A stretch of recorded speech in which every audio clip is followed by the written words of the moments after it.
but I'm not here as a doctor. I'm not here as a cardiac surgeon who uses a lot of devices every day. I'm not here as someone who believes that medical devices are important and are life-saving. I'm here as a representative of the harmed, people who are harmed. Because the measure of your greatness is not the 90% of people who do just fine. It's whether or not you can protect 10%, whatever that minority subset number is, that's in harm's way. And at that, we're failing. At that, the CDRH is failing. Just by a show of hands, how many of you are patients or patient advocates here? I know Ms. Smith is, but if I could have a show of hands. 1, 2, 3, 4, 5. Okay, so this room is filled with folks who are interested in the interests of the device industry. And that's just fine. I believe in that. Life-saving, important, cutting edge. But you see, there's mission corruption going on here. Because you see, streamlining and harmonizing the medical device industry with CDRH, that's not a public health mission. That's a marketing mission. And this is not a marketing agency. Okay? You folks are all, well-rested, well-fed, well-dressed, but the patients who get hurt because of the safety deficit in the medical device industry, they go home, they go bankrupt, and they die. They do not participate in the democratic process. Okay? So the notion that industry and lobby groups for industry are equal stakeholders to the public is flawed. It's mission corruption. It's a federal agency that's fallen to this notion that its job is no longer to protect the public. It's to harmonize and synchronize and streamline entry of life-saving devices into the marketplace. Mission corruption. Who bears the cost? Who bears the cost of that mission corruption on the part of the FDA? Listen, you folks are all doing your jobs. You're protecting your industry's interests. I get that. But the FDA's job, the CDRH job, is to protect the public. The CDRH job was to protect my wife and my family from the Noorchashm. You heard her story. You can read the story in the Wall Street Journal. It's all over the press. It's a bellwether case. It's a bellwether case for failure in the medical device industry. It's a bellwether case for failure of leadership of the CDRH. It's a bellwether case for failure of regulation in the medical device space. And if you ignore that today, if you ignore that moving forward, it could be any one of you guys in this room. I'm a heart surgeon, she's an anesthesiologist, okay? You could be a multi-millionaire with 10 homes around the country, or you could be a welfare recipient, and you could get hurt. Any one of you in this room could get hurt. Because we are not conducting this particular space with any sort of safety measures in place that are adequate. Now, I'm going to go over this, all right? The harm, the cost is to the patients and to our health insurance infrastructure of this failure. But I'm going to move forward here.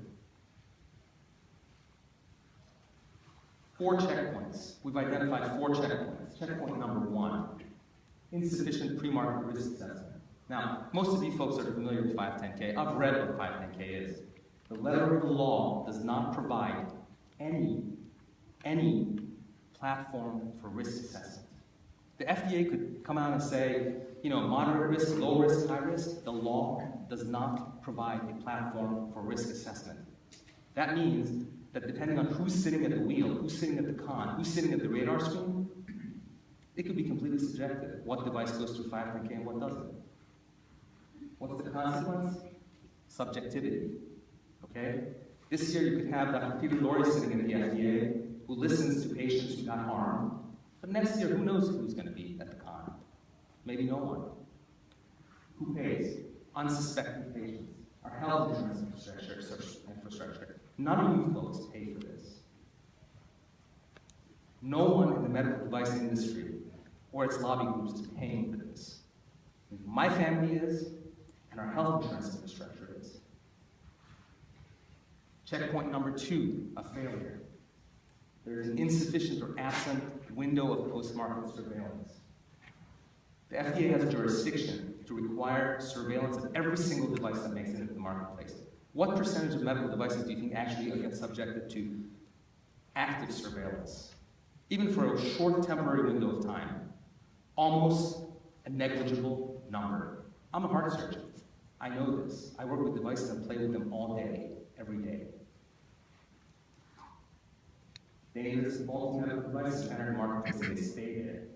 They're undetected by the FDA. They cause harm, and it's just the cost of doing business for everyone. Who pays?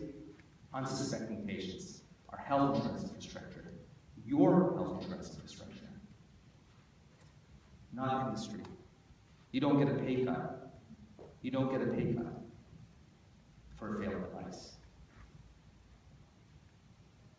Failed checkpoint number 3. The Code of Federal Regulation has a section 803, Title 21. It's the bylaws by which the FDA is bound, by which every user facility is bound. You see, that's the mandate to self-report.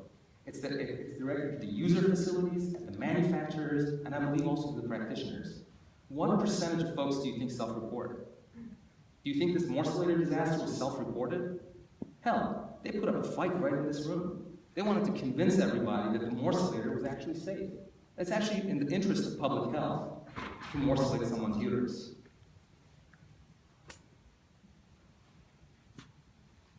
That's a failure. Congress needs to oversee that. Congress needs to correct that. Congress needs to tell the FDA, the CDRH, the medical device lobby, the medical device manufacturers to self-report when there's a problem, and self-report with stringency. Because if you don't, you will be prosecuted. Who pays? Right, in the end of your comments, Dr. Noorchashm, or out of time. Please wrap. Thank you. Checkpoint number 4 is that many medical devices are exempt from civil litigation. If a patient gets harmed and makes a claim of harm, they can't even take it to court. In the United States of America, PMA-approved devices are exempt from civil litigation.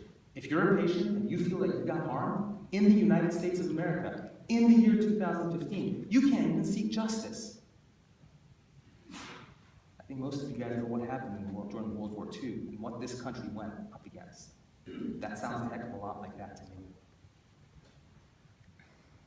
Why does the FDA and Congress have to listen to us? Why do you folks have to listen to us? Professor Ralph Hall was present at the 2011 IOM testimony to the Senate Health Committee. Why should you listen to us? Us in particular? Because the people we represent are not included in the democratic process. They're harmed, they're gone, they're dead. Our federal government and this agency were designed and empowered to protect just that subset of people. Our federal government was not designed to protect the majority or the minority or industry. It was designed to protect every one of us. Is the CDRH doing that? These are the women with the flags next to their names, who fell to the power morcelator disaster. This was going on for 20 years. It was all in the literature. You know, we didn't make this stuff up. We just did a PubMed search. FDA had not picked up on it. The device manufacturers had not picked up on it. And people would just get hammered and killed. You know, look, literally killed. When you take a cancer and you upstage it by spreading it inside someone's belly, that is a massive, massive thing that's happening to somebody. You see, that's a national health and economic security threat to this country. Because our medical device regulatory space is the wild, wild west. There's no pre-market safety assessment, risk assessment. We're just leaving it up to folks who are making quite a bit of money off it. And I can tell you, we got into this fight. We got into this fight with the morcelator companies and the GYN industry, and I will tell you, without hesitation, that they were protecting their pocketbooks. That's not right. Not when it comes to people's lives.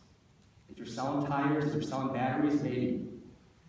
Not when it comes to people's lives.